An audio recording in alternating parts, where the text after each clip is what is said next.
อค่ะมาส่งไอ้ก็เขาดังเสียงเลยพี่น้องได้ดังเสียงจะเข้ามาในมือ YouTube นี่ค่ะเนาะที่เขามาด้วยของเขาเนี่ยค่ะเนาะอ๋อค่ะใน YouTube ในนี่ค่ะเนาะอ๋อค่ะเมื่อในก็เขาแต่มีลองฟงเนี่ยค่ะเนาะฟงตีตกรุ่นเนี่ยค่ะเนาะมันจะเป็นจังหือเนี่ยค่ะเนาะเฮ็ดสังแลมันตกรุ่นเนี่ยค่ะเนาะเฮ็ดสังรายการขันมันตกกว่าเนี่ยค่ะเนาะกำบันนำได้เขาค่ะก็ได้ฮู้กันว่าอันออกมาอันออกเก่าซะไหนก็เนี่ยค่ะเนาะอ่า ว่ามันเก่ากะหือเจิงหือเลยว่าตกรุ่นนะคะเนาะบางอันมันออกมาหึงสีดาก็มันย่ำไปตกรุ่นนะคะเนาะฉะนั้นก็มีนะคะเนาะอ่าบางอันจึกตึกหาออกก้วยนะคะเนาะแล้วก็มันตกรุ่นนะคะเนาะตกรุ่นในเปิ้นจึงความใต้เฮาค่ะที่ว่า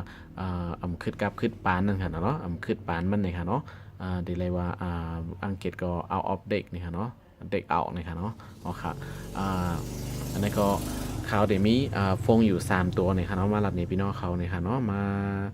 ซับแรงนี่นี่ค่ะเนาะว่าตกหลุนเป็นซึ่งหือนี่ค่ะเนาะกำพ้องในก็เดี๋ยวหัวฟงอันออกมาออกเก่านี่ค่ะเนาะเยาก็ด้วยห่างผางคังตั้งนอกมันนี่ค่ะเนาะว่าเหมือเก่าสกาหือก็นั่นก้อยนี่ค่ะเนาะว่าเอามันเก่ารุ่นเก่าในบนในห้องเสนนี่ค่ะเนาะมันเป็นอันเก่านี่ค่ะเนาะแล้วก็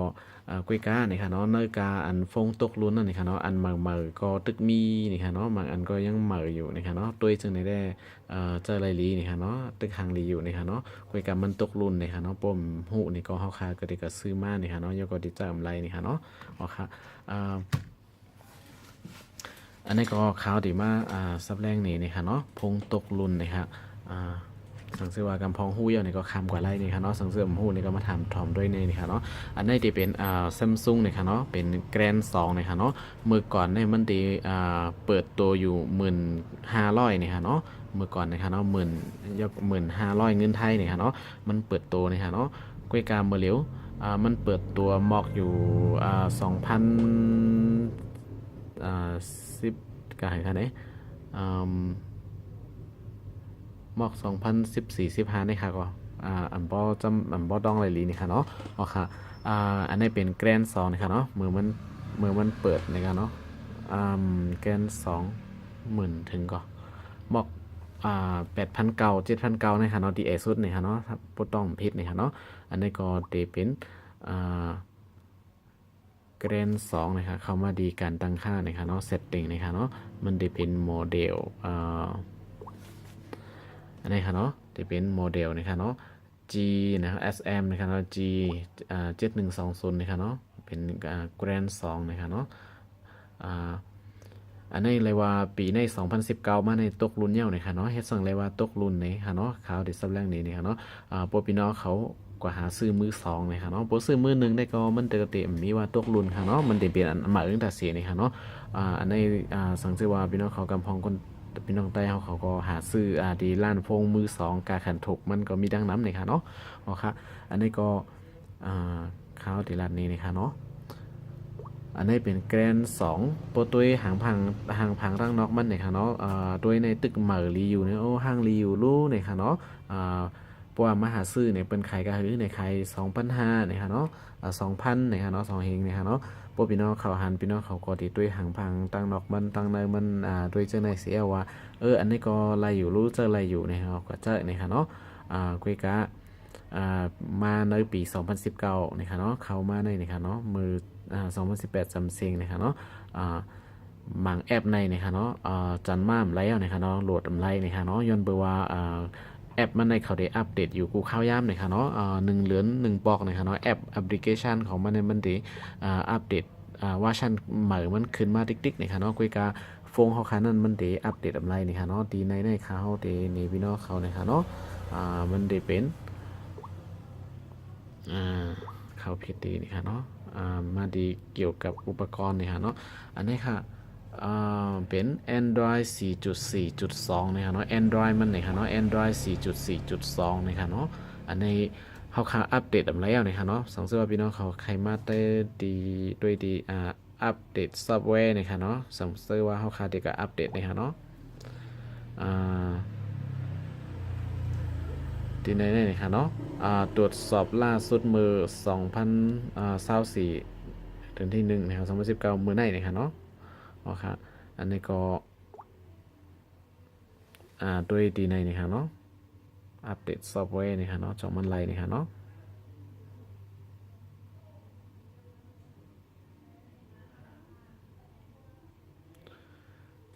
อันนี้ค่ะมันเด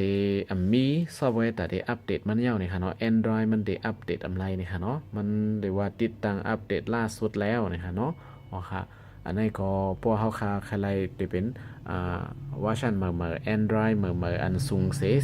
4.4.2ในนี่ค่ะเนาะเขาค่ะโลขายอันในเซอันนั้นก็เอาเครื่องในไว้เสีแล้วก็ซื้ออันใหม่ก้อยนี่ค่ะเนาะอันในอัปเดตอะไรแท้งแล้วนี่ค่ะเนาะซอฟต์แวร์มันตึกกันได้ก้อยนี่ค่ะเนาะซัมซุงมันเฮ็ดโปรแกรมมันออกมาตอนตารุ่นในแท้งนี่ค่ะเนาะมันมีปัญหาซึ่งคือขลาดในค่ะเนาะเพราะว่ามัน Android มันอัปเดตอะไรนี่ค่ะเนาะเขาดีลาดนี้นะคะเนาะแอปบางตัวนี่นะคะเนาะมันโหลดเจอเครื่องที่สเปคสูงนะคะเนาะที่ Android สูงนะคะเนาะแอปใหม่อันออกมาเมื่อเร็วเกมว่าสังว่าจะไหนค่ะนะอันนี้ไปลัดถึงเกมก่อนนะคะเนาะว่าเป็นSamsung Grand 2อันนั้นก็ Galaxy Win จะนะคะเนาะกว่าจ้อมกันหมดแล้วค่ะเนาะอัปเดตอะไรนะคะเนาะJ2 ว่าจะนะคะเนาะ Y มาก็ดีอยู่ในการ์ดมือ2อย่างนะคะเนาะอ๋อค่ะมีลองหยับจะถือในอันที่สุดนะครับพี่น้องเขาใกล้เจอมาอารานั่นติมีไลน์นี่ค่ะเนาะไลน์ในเจิมแล้วนี่ค่ะเนาะอันนี้ครับสงสัยว่าเขาเดี๋ยวเตรียมพิมพ์หาว่าไลน์นี่ค่ะเนาะไลน์ที่เจอกันอยู่ตาสีนั่นขึ้นมานี่ค่ะเนาะมีนี่ค่ะเนาะย้อนเปว่ามันทับแล้วนี่ค่ะเนาะทีนี้ค่ะมีแล้วนี่ค่ะเนาะไลน์นี่ค่ะอันนี้เป็น 4.4.2 นะครับเนาะไลน์โหลดอำไลน์นี่ครับเนาะทางอินก็ Facebook อันนั้นก็ YouTube ซึ่งในก็ดีโหลดจานอำไลน์เอานะครับเนาะย้อนไปว่าตกรุ่นนะครับเนาะเป็นห้องตกรุ่นนะครับอันนี้ฟงตกรุ่นเป็น Android อัปเดตอำไลน์นะครับเนาะตึกสุดนะครับเนาะแล้วก็อันนี้เขาจะมีฟงแทงตัวหนึ่งนะครับเนาะอันนี้จะเป็นOppo นะครับเนาะ R7s นะครับเนาะออกมามือ2015-2016ในเหมือนกันนะครับเนาะOppo R7s นะครับเนาะอันนี้ยังดีกว่าซีGrand 2นั่นอยู่นะครับเนาะอัปเกรดขึ้นมาทางอีกนึงนะครับเนาะกว่าดีเซตติ้งนะครับการตั้งค่านะครับเนาะลงมาดีเกี่ยวกับเครื่องนะครับเนาะ about phone นะครับเนาะ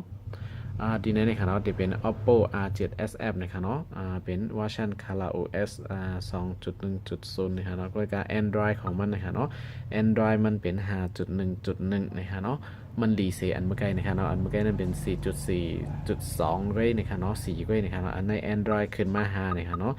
Android 5.1.1 นะครับเนาะก็การฟงอันในจ่องมันอัปเดตไลน์นะครับเนาะอันนี้ก็เขาขาก็จำด้วยนะครับเนาะอัปเดตระบบเนี่ยทีนะครับเนาะอัปเดตนะครับเนาะทีนะครับอันนี้ก็อัปเดตอะไรนะครับเนาะอันนี้ก็เป็นเวอร์ชันในปัจจุบันเป็นเวอร์ชันล่าสุดแล้วนะครับเนาะเป็นอันเลื่อนสุดนะครับเนาะ latest นะครับเนาะ latest version นะครับเนาะเป็นอันออกมากำเนิดสุดเสเปิลนะครับเนาะหลังจากในก็เดมีซอฟต์แวร์โปรแกรมอีสังออกมาแต่เดให้เขาขาอัปเดตแล้วนะครับเนาะอันนี้ก็เกิดหรือการอัปเดตนะครับเนาะเพราะฉะนั้นอันนี้ก็ที่บอกมันว่าโฟงเขาคารุ่นในนะครับเนาะมันเดเจอ Android สูงสุดไลดี 5.1.1 ก้อยนะครับเนาะอัปเดตอะไรแทงเย้านะครับเนาะอ๋อค่ะเพราะว่าอัปเดตอะไรแทงเย้าเนี่ยมันจะมีลองหยับมีปัญหาข้าวหลังนะครับเนาะย้อนเปว่าเมื่อเร็วในสังเกตว่าเขาขาดที่เต็กไลน์โหลดไลน์ในโหลดไลน์อยู่นะครับเนาะเครื่องในครับเนาะย้อนเปว่ามันมี Android 5.1.1 นะครับเนาะ LINE Line เนี่ยอันนี้ค่ะเนาะพวกเขาข่าวว่าเด็กว่าแต้มว่า Line เนี่ยมันเด็กขึ้นมา Line อันนี้เนี่ยค่ะเนาะอันเมื่อกี้ในอันนี้ในเด็ก Line เนี่ยมันขึ้นมาเสียอีกเนี่ยค่ะเนาะย้อนไปว่ารุ่นมันห้องหับเย่าเนี่ยค่ะเนาะโอเคอันนี้เด็กมาดี Line เนี่ยค่ะเนาะอันนี้ Android 5.1.1 ในเนี่ยค่ะเนาะยังโหลด Line มาจาก Line เนี่ยค่ะเนาะติดตั้ง install ดีใน Line เนี่ยค่ะเนาะอันนี้ก็เข้ามาด้วยดีอ่านเพิ่มเติมนะครับเนาะ read more นะครับเนาะว่าแอป Line อันไหนนะครับเนาะมันจะไล่เจอ Android กาหือสูงสุดนะครับเนาะอันนี้ค่ะมันแต่ว่าอยู่ที่ไหนนะครับเนาะโปรดใช้ Line บน Android OS เวอร์ชัน 4.4 ขึ้นปะเนื้อนะครับเนาะ4.4 อัปเดตจุด4ค่ะโยกเนาะอันเมื่อกี้นั้น 4.4.2 ยังไม่แล้วนะครับเนาะเจอ Line ไม่นะครับเนาะอันนี้ก็ดีสุดมันต้องเดลัยเป็น 4.4.6 อันจุด8จุด9ซึ่งนั่นค่ะเนาะอัปเดลัยนี่ค่ะเนาะอันนี้ก็ยัง 4.4 นี่ค่ะเนาะสังเกตว่า Line ในอัปเดตขึ้นแอปมันกว่าติ๊กๆนี่ค่ะเนาะสังเกตว่า Line เวอร์ชันมันถึงกว่าดีเวอร์ชัน6.0 ขึ้นกว่าจะไหนนี่ค่ะเนาะ เครื่องรุ่นในก็เดฮับไลแอปไลน์อันนี้ยาวนะคะเนาะสังเกตว่าอัปเดตนะคะเนาะย้อนเพราะว่า Android มันอัปเดตจอมอำไลนะคะเนาะตึกที่ 5.1.1 นะคะเนาะอ๋อครับโฟงมังอันนี้นะคะเนาะเพราะว่าเขาขาดซื้อมือสองนะคะเนาะเขาขาก็ได้เลยมาด้วย Android เวอร์ชันของมันนะคะเนาะตอนตาได้อัปเดตเสียใจการใช้งานกว่าข้าวดังนานะคะเนาะอำใจว่ากว่าซื้อมาไล่มอกเรือนเดียวก้อย2 เรือนก้อยเจิมแล้วนะครับเอาบางบอกว่ามันเดตกลุนมันเต็มแล้วเนี่ยเป็นเดขายถูกนะครับเอาเป็นเดเน็ตเสขายออกนะครับเนาะให้มันป่วนมือนะครับเนาะอ๋อครับสังเกตว่าเปลี่ยนจากการขันใหญ่อีกนึงนะครับเนาะบางตัวก็ได้อัปเดตได้ติ๊กๆนะครับเนาะอันนี้เป็นSamsung S6 นะครับเนาะ S6 อันนี้นะครับเนาะตัวที่ข้าเขาเจออยู่นะครับเนาะอันนี้ก็จะเป็นAndroid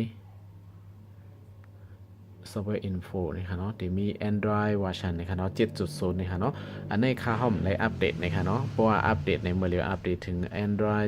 7.1.2 นั้น Android 8เราก็ไล่นะครับเนาะย้อนไปว่า